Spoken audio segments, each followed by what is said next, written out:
All right, welcome back to Principal Outdoors YouTube channel. And this is part 3 of lures. So we did surface and subsurface, we did mid-level depths, and now we're doing bottom lures. Lures that you actually fish on the bottom. Very scared that you're going to get hung up, and you will lose a few things, but it's an amazing way to catch fish. You know, bass are often feeding on the bottom, insects, crayfish, obviously, gobies, and minnows that are very low on the right on the bottom and stuff. So they're very often feeding on the bottom. So we got to fish there, right? So I'm going to explain to you my 3 favorite bottom fishing techniques and what you need to do them. I'm going to show you how the rigs are. And at the end of the video, I'll figure out a good way to show you the knots that do it. So go to the end of this video and you'll see how I tie the knots. I'll get a big hook or something and some bright lines so you can see how to do it, because it's pretty important. So, okay, so my first pick or one of the great ways to fish on the bottom is something called a Ned Rig. And this came out actually fairly recent, not too long ago. And basically what it is taking a jig head and just slowly fishing it on the bottom. But it has to be a light jig head, okay? So, and you actually use plastics that have very little built-in action. So it'll be very similar to this. This is just a straight worm, about 4 inches long. So it's a flute worm, this one is called, from Pure Fishing. But there's so many little baits like this that are coming out. So anything that has very little action, you can even take like a 3-inch Senko, or I would even suggest to you, when you go through some Senkos and you've torn them in two, like take half a Senko. And this is how this actually originated. Was one guy started using half a Senko on a jig head and started catching a whole bunch of fish, right? So this is the jig head. That's a specific Ned Rig jig head. You can see it has a keeper right there, and it's a light head. So we're talking like quarter ounce and less, and pretty rarely is it a quarter ounce. It's more like 1/8 of an ounce and less, right? So this is how you do it. You take take your plastic straight worm or whatever. I'm gonna try to show this to you. Hope it looks okay. And just stick it right in the middle and right out, and then slide it to the front like that. And then instead of leaving that hook exposed, you just pull the plastic back a bit and put the hook point into the plastic. So it looks like that, okay? And this, you're gonna fish on the bottom like that, and the tail's gonna be up like that, okay? So that's a Ned Rig. Fish it very, very slowly on the bottom. Basically, if you're lucky enough to find a good piece of structure, it could be a flat with some boulders around it, you would cast this out, let it sink to the bottom, let it sit there, and then just shake it on the bottom a bit. Maybe move it a bit forward, shake it a bit, let it sit there. I was amazed at how many fish I caught doing this. Again, I got outfished by my buddy Leroy, and he just outfished me on it, plain and simple. And I started using it a lot and started catching a lot of fish. You'll catch big fish, you'll catch small fish. And the good thing is you can actually fish this. It's not just for deep water. Like, you could fish this in 30 feet, but you could fish this in 2 feet if you want as well, with a real light one, right? Guys throw this around docks. A lot of the pros are throwing this around docks and stuff. And catching a whole lot of fish. So it's just a great way to catch fish. It's called the Ned Rig. Second one, let's talk about drop shot. So drop shot, that's been around for a long time. So that was a big deal on the Great Lakes for smallmouth for a long time, and it still is. And it still is an amazing way to catch fish. And it's actually starting to get into walleye fishing and other types of fishing as well. And it's kind of underrated, I think, for largemouth fishing. And what a drop shot rig is, it's basically this, you can see on the line here. So there's my hook, sorry, there's the hook. And then if you follow down my leader, there's a weight underneath it. So the weight's on the bottom and the hook is suspended off the bottom, right? And what you'll fish on this is you'll pretty much always fish minnow baits. Pretty much always. There's a lot of other stuff you can fish, right? So minnow bait like that, you're trying to mimic a bait fish, right? So, and the way to hook it is very, very simple. I've seen this hooked a lot of ways. I've seen people try to hook it weedless and all kinds of stuff. I don't do that. Just take this point, put it through the chin, I'd say, of the minnow, and let it sit like that. Just like that. And it'll sit like, better not shit in the water. It'll sit like that in the water, and the tail will just wiggle, right? So basically, this is vertical fishing. I mean, you can cast it out, but basically you're fishing vertically. You got to have your line snug all the time, so it sits like that, and it has to sit upright in the water like that. These are very, very soft plastics, right?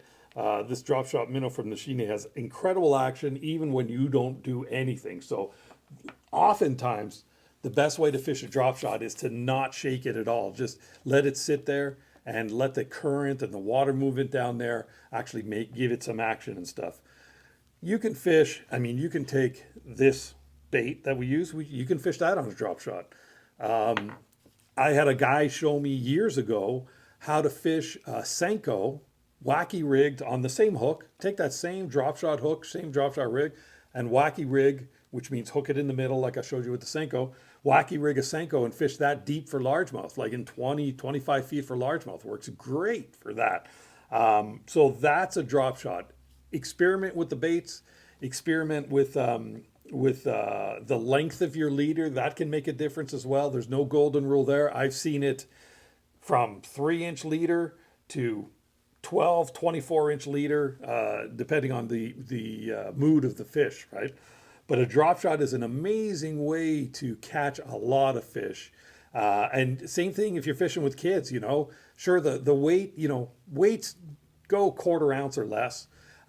Say 1/4 ounce is a good start. And just cast it out with kids and leave it out there. And you'll catch panfish, perch, all kinds of stuff with it. So it's a very easy way to catch fish. But very easy doesn't mean it's not very, very good or a great way to catch fish. I've been in boats with guys that have won tournaments on this, right? Fishing on Lake Erie and stuff. I've seen guys I've caught big fish on it. So it's a great way to fish and catch all kinds of fish. So that's the drop shot rig. Absolutely, you need to learn that for sure, along with the Ned rig.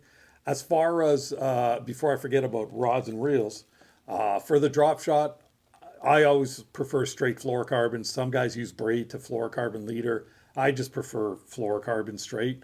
But if you have mono, that's fine too. But just make sure it's light line, no more than 10-pound test, preferably 8, but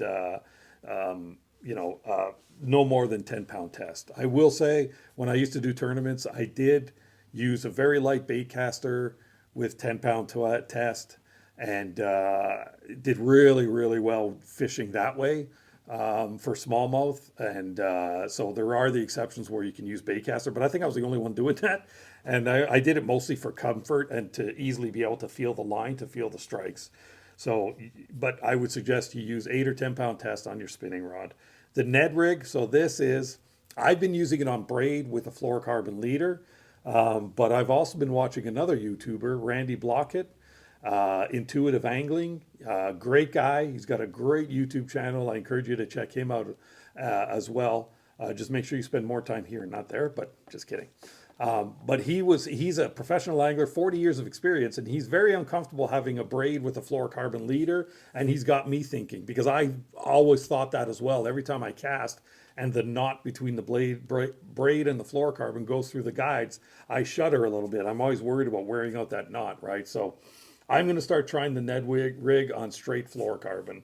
But feel free, if you've got a rod with braid on it, light braid, spinning rod, fish that Ned rig on the braid. Try to put a leader on if you can. No snaps in this case. You're fishing slow, so you don't want any snaps on it.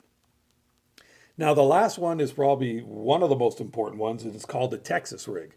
So you've probably heard of it. Texas rig has been around for a million years. Cavemen used to rig a Texas rig, I think. And it's the best way to make a plastic lure weedless.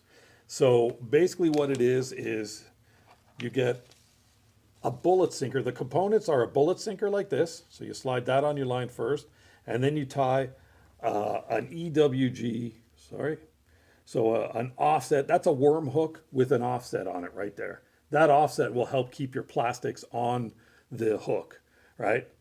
This is a great way, the weight, you can go, I often use lightweight, so 1/8 ounce, but you can go up to 1/2 ounce if you want, depending on how deep you're fishing. So that's the weight on it right there. I usually peg it with a toothpick, so I just stick a toothpick right in there so it doesn't move. I don't like having this weight move at all, so I'll stick a toothpick in it, right? The important thing is how you rig the plastics. The idea is to make it so your plastics are weedless, right? So this is a kind of fluke style bait, so I don't, this is not something you'd usually use on a Texas rig, but it's white, so I'm going to show you how to Texas rig. So there's the nose of the bait and the point of the hook, and you stick it in just basically to the barb, maybe a bit more. Make sure you get it right in the center, and then pop that point out on the underneath, on the underneath of the bait. And now you slide the bait all the way up to cover the hook eye and get it past that offset there, okay? So now that's rigged properly. And then you look over here, you see where that hook wants to go.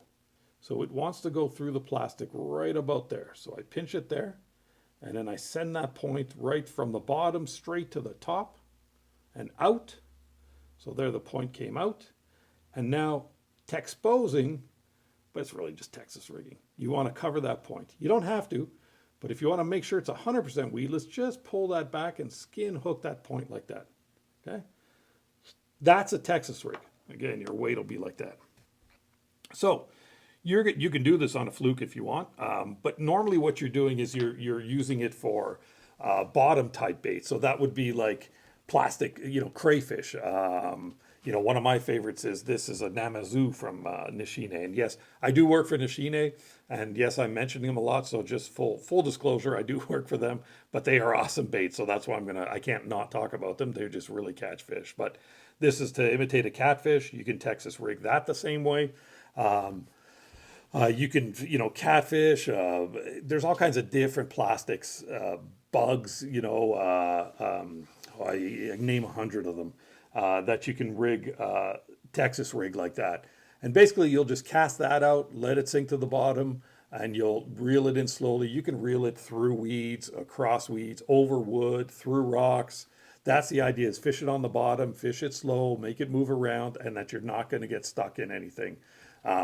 If you've ever heard of flipping is close quarters fishing, where you're just pitching the lure into trees and into like the heaviest of cover. They'll always use a Texas rig like that to keep it weedless. And so it's very important that you learn how to Texas rig right off the bat, especially if you're a largemouth fisherman exclusively. You need to know how to Texas rig. As far as rods for Texas rig, so now we're dealing with a single hook. So, and you're fishing in heavier cover, some weeds and stuff. So go to a bait caster, go 15-pound test minimum, but I would say 17 to 20-pound test. If you're fishing braid, I would go 40 to 50-pound braid. And the rod would be a bait caster and a medium heavy bait caster, because you want to be able to, there's a lot of plastic there. So you want to be able to set the hook hard with that medium heavy bait caster and get that hook through the fish's mouth. So that's why you're going to use a medium heavy bait caster. Same idea here. I just want to talk about this one other rig because I discovered this, or I started fishing this last year. And this, I believe it's called a Tokyo rig, or I'm not even sure. And I talked with my fishing buddies, they're not sure. But basically, it's a very interesting way to fish a Texas rig. So you put the bait on the hook like I showed you before, but you tie a snap on the line, and then you put a little bell sinker, and you snap that on, and then you put the hook on. Right, so you could change the weights, you could change the hooks, you could do whatever you want. And I've used this a lot. I've used it with that Namazu. I've got big fish on that with that Namazu, and I was worried that the snap would pull open or anything because I'm 6 feet tall. I set the hook hard enough. I try not to do those monster hook sets, but I set the hook hard enough. And I've never stretched out a snap or anything. So make sure you get a good quality snap. But you can actually do that as well too. So again, I think that's a Tokyo rig. Let's call it the Principal Outdoors rig. How's that? So those are the 3 rigs. Just to recap, Ned Rig, Drop Shot, and Texas rig. So those are your 3 rigs to fish on the bottom, fish slow. So the idea is once you've located fish with your jerk bait or your crankbaits or your swim baits and you're covering water and you want to slow down because you think there's more fish in the area, that's when you pull out the Drop Shot, the Ned Rig, and a Texas rig. So that kind of covers my overview on lures. Of course, there's so much more to talk about. If you have any ideas of what you'd like me to talk about, put it in the comments. Right after this, in this video, there's going to be knots on how to do the knot. So I'm going to show you how to do the drop shot knot and the best all-round fishing knot that I use. I pretty much use one knot for everything. So it works. It's never failed me. Let's not make it too complicated with these terrible, incredibly hard, difficult knots. Sometimes we get a little too specific and a little too serious with our knots and stuff, right? So I hope you enjoyed the video. There'll be more coming up for basics of bass fishing. There's going to be electronics coming up as soon as I can get on the water, and some actual fishing. So hopefully you'll see us catch some fish. Thanks again for watching. I appreciate it. Please give us a like and a subscribe as usual, and we'll keep her going. Thanks. All right, guys, as promised, let's take a look on how to tie a knot. So this is the easiest knot to tie. I use this knot really for everything. I think it's called an overhand knot, but it doesn't really matter what it's called. It's really simple. Take your line. You've got your line here and double it up. Okay, so you make a little loop like that, right? There's the end of my line. Take your little loop, okay? Now, take your hook eye or snap or whatever and put that loop through that hole, okay? So now you've got, there you go, you got that on there like that, right? And then all you do is you make an overhand knot. So you just twist that around and through the hole, okay? So now it's just like you're tying your shoe, like an overhand knot like that, see? And then take your bait, your hook or your snap or whatever, and put it through the loop in this hand right here. The one I was shaking, like that. Get it all out of the way and pull it tight. There you go. And tighten the tag line. And there you go. So there's your tag line right there. Okay. So if this was a drop shot, I would leave a longer tag line. And to make sure my hook sits up straight, I will take this tag line and put it down through the eye of the hook like that. Down through like that. And then that way, my hook is going to sit up straight with the weight on the bottom for a drop shot. So this knot you can use for a drop shot. You just leave it and make a bigger loop to start so you have a longer tag line. You can use this knot for braid. You can use this knot for fluorocarbon. You can use it for mono. It's really the best knot out there. There's 1,000 knots out there, but trust me, this knot has never failed me.